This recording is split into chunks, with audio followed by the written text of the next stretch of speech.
Hi friends, ഇന്ന് August 15 ആണ്. ഇന്ന് കുറേ ഫിലിംസിന്റെ റിലീസ് ഉണ്ടായിരുന്നു. അപ്പൊ അതിൽ നമുക്കിന്ന് കാണാൻ പറ്റിയ ഒരു 3 ഫിലിംസ് കണ്ടിട്ടുണ്ട്. അപ്പൊ അതിന്റെ റിവ്യൂ ആണ് ഇന്ന് നോക്കുന്നത്. ആദ്യമായിട്ട് നമ്മളിന്ന് ഫസ്റ്റ് കണ്ട വാഴ എന്ന് പറഞ്ഞിട്ടൊരു മലയാളം ഫിലിമാണ്. ഗുരുവായൂർ അമ്പലനടയിൽ എന്ന് പറഞ്ഞിട്ടൊരു ഫിലിം ഉണ്ടായിരുന്നു, സൂപ്പർ ഹിറ്റ് ആയിരുന്നു, പൃഥ്വിരാജിന്റെ. അപ്പൊ അതിന്റെ ഡയറക്ടറായ വിപിൻ ദാസ് പ്രൊഡ്യൂസ് ചെയ്ത് പുള്ളി തന്നെ റൈറ്റ് ചെയ്ത ഒരു ഫിലിമാണ് ഈ വാഴ എന്ന് പറഞ്ഞത്. ഡയറക്ടർ വന്നിട്ട് ആനന്ദ് മേനൻ ആണ്. അപ്പൊ ഇതിലെ മെയിൻ ക്യാരക്ടേഴ്സ് ചെയ്ത ജോമൻ ജോദർ ഉണ്ട്, സിജു സണ്ണി ഉണ്ട്, പിന്നെ നമ്മുടെ യൂട്യൂബർ ആയിട്ടുള്ള ഹാഷ്രി ഉണ്ട്. അപ്പോൾ അങ്ങനെ ഒരു യങ്സ്റ്റേഴ്സിന്റെ ഒരു മിക്സ് ആയിട്ടുള്ള ഒരു ഫൺ ഫിലിമാണിത്. Actually first day first show ആയതുകൊണ്ട് തന്നെ നമുക്കൊരു ഡൗട്ട് ഉണ്ടായിരുന്നു ഫിലിം എങ്ങനെ ഉണ്ടാവുമെന്ന്. എങ്കിലും നമ്മളൊരു ആ ഒരു റൈറ്ററിന്റെ ഒരു എക്സ്പീരിയൻസും ഇതൊക്കെ വെച്ചിട്ടാണ് പോയത്. പിന്നെ ആക്ടേഴ്സിന്റെ ഒരു വിശ്വാസം ഉണ്ടായിരുന്നു ഇത് നല്ല ഫൺ എന്റർടൈനർ ആണെന്ന്. പക്ഷേ പോയി കണ്ടു ഫിലിം. പക്ഷെ നമ്മൾ എക്സ്പെക്ട് ചെയ്ത പോലെ തന്നെ അൾട്ടിമേറ്റ് ഫൺ ആണ്. അതായത് ഫുൾ ചിരിക്കാനുള്ള ഒരു ഫിലിമാണ്. ഏകദേശം 2 മണിക്കൂർ അടുപ്പിച്ച് ഫിലിമിന്റെ ഡ്യൂറേഷൻ ഉള്ളൂ. 2 മണിക്കൂറും 20 മിനിറ്റ് സംതിങ് ലൈക്ക് ദാറ്റ്.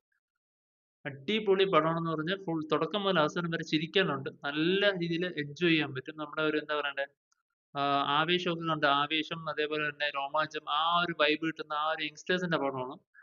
അപ്പോ ഇത് തിയേറ്ററിൽ കാണുമ്പോൾ ആ ക്രൗഡിന്റെ കൂടെ ഇരുന്ന് കാണുമ്പോൾ നമുക്ക് നല്ലൊരു വൈബിൽ അടിപൊളിയായിട്ട് ചിരിച്ച് എൻജോയ് ചെയ്യാൻ പറ്റും. അതേപോലെ തന്നെ ഇത് നല്ല രീതിയിൽ കണക്ട് ചെയ്യാനും പറ്റുന്നുണ്ട്. അതായത് ഒരു എന്താ പറയണ്ടേ, ഒരു 90s കിഡ്സ് ആ റേഞ്ചിൽ വരുന്ന ഒരു ബാച്ചിന്റെ ഒരു കഥയാണ് പറയുന്നത്.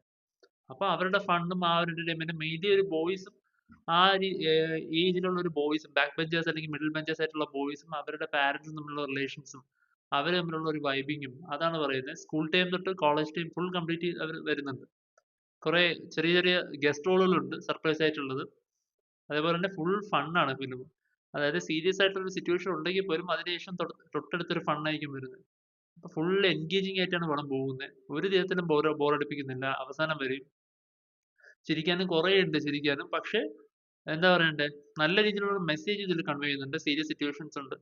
അടിപൊളിയാണ്. നമുക്ക് ടിക്കറ്റ് എടുത്താൽ അടിച്ച് പൊളിച്ച് കണ്ടിട്ട് വരാം. വേറെ അങ്ങനെ വിഷമിച്ചിരിക്കേണ്ട, അങ്ങനെ വേറെ ബോറടിച്ചിരിക്കുന്ന ഒരു ലാഗ് അങ്ങനെ ഒന്നുമില്ല. നന്നായിട്ട് എൻജോയ് ചെയ്ത് അടിച്ച് പൊളിച്ച് കണ്ടിട്ട് വരാം. പിന്നെ ഒരു കാര്യം, ഈ ഫിലിം OTT വന്നിട്ട് കാണാൻ നിൽക്കുന്നത് പറഞ്ഞാൽ നമുക്ക് ചിലപ്പോൾ ചിലർക്ക് അത് പിടിക്കില്ല. കാരണം എന്ന് പറഞ്ഞാൽ ഇതൊരു നല്ലൊരു ക്രൗഡിന്റെ കൂടെ ഇരുന്ന് കണ്ടാൽ മാത്രം ഇതിന്റെ ഒരു കിക്ക് കിട്ടുന്ന ഒരു ഫിലിമാണ്. കുറേ ആ ഒരു സൈലൻസും ആ ഒരു എക്സ്പ്രഷൻസ് വെച്ചൊക്കെ കുറേ കോമഡീസ് ഉണ്ട്. അപ്പൊ നല്ല രീതിയിൽ നിങ്ങൾക്ക് കാണണമെങ്കിൽ കുറച്ച് ഫ്രണ്ട്സ് ആയിട്ടൊക്കെ അങ്ങനെയൊക്കെ പോയി അടിച്ച് പൊളിച്ചിരുന്ന് കാണുക. എത്രയും പെട്ടെന്ന് തന്നെ തിയേറ്ററിൽ നല്ലൊരു ക്രൗഡ് ഹൗസ്ഫുൾ ആയിട്ട് തന്നെ പോയിരുന്ന് കാണാൻ നോക്കുക. അല്ലാതെ OTT വന്നിട്ട് കണ്ടാൽ ചിലപ്പോൾ പലർക്കും അത് ഇഷ്ടപ്പെട്ടെന്ന് വരില്ല. ആ വൈബിലുള്ള ഒരു പടമാണ്. എത്രയും പെട്ടെന്ന് തന്നെ കാണാം. സൂപ്പർ ഫിലിമാണ് വാഴ.